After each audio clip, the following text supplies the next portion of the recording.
people watching here tonight, they want to base their vote on differences between the two of you as president. Is there any difference?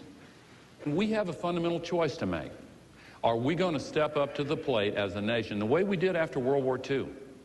The way that generation of heroes said, okay, the United States is going to be the leader.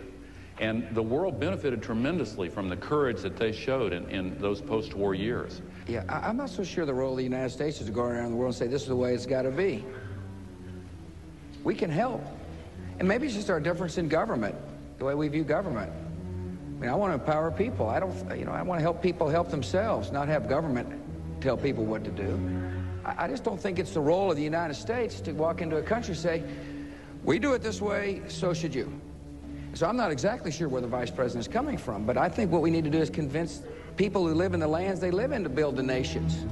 Maybe I'm missing something here. I mean, we're going to have kind of a nation-building corps from America? Absolutely not. Our military is meant to fight and win war. That's what it's meant to do. And when it gets overextended, morale drops. But I'm going to be judicious as to how to use the military. It needs to be in our vital interest, the mission needs to be clear, and the exit strategy obvious. The 2000 presidential election between George Bush and Al Gore confronted the American people with two different visions of the future. Few remember that exactly 100 years before, the American people had been asked to make a similar choice. They were asked to decide whether the United States should be an empire. Republican William McKinley's vision of the American future lay in free trade and overseas empire. Upon this platform we stand. By contrast, Democrat William Jennings Bryan was an outspoken anti-imperialist. I can conceive of a national destiny. Few noticed a third choice, socialist presidential candidate Eugene V. Debs. The socialist movement is as wide as the world. The socialist movement represented the new working class when no one else would. To them, empire meant one thing and one thing only: exploitation. Incumbent President McKinley was running off a soaring economy and a victory over Spain in the War of 1898. McKinley believed that America must expand to survive. Bryan, known as the Great Commoner, was an enemy of industrial tycoons and bankers and was convinced that McKinley's vision would bring disaster. Quoting a letter by Thomas Jefferson, he said, "If there be one principle more deeply rooted than any other in the mind of every American, it is that we should have nothing to do with conquest."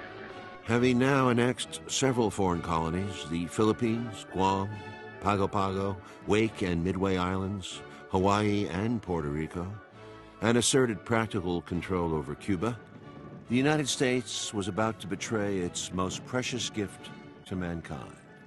This is 1900.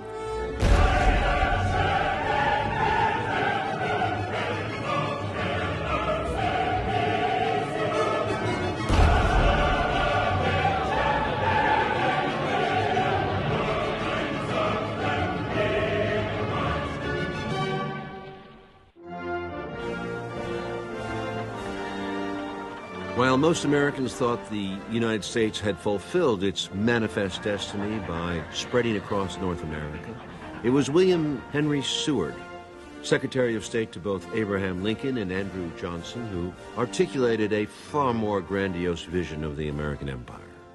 Although he failed more often than he succeeded, he set his sights on acquiring Hawaii, Canada, Alaska, the Virgin Islands, Midway Island, and parts of Santo Domingo, Haiti, and Colombia.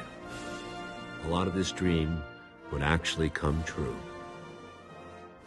But while Seward dreamed, the European empires acted. Britain led the way in the last 30 years of the century, gobbling up 4.75 million square miles of territory, an area significantly larger than the United States.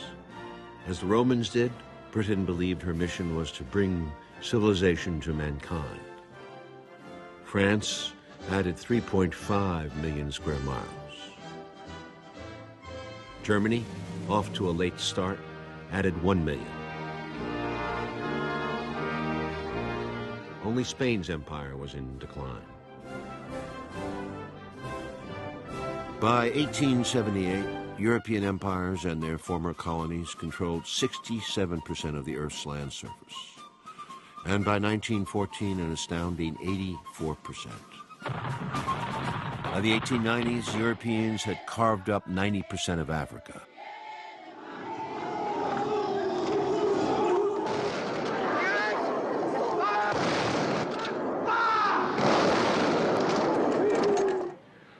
The lion's share claimed by Belgium, Britain, France, and Germany. The United States was anxious to make up for lost time, and although empire was a hostile concept to Americans, most of whom had come from immigrant stock, it was now an era dominated by the robber barons.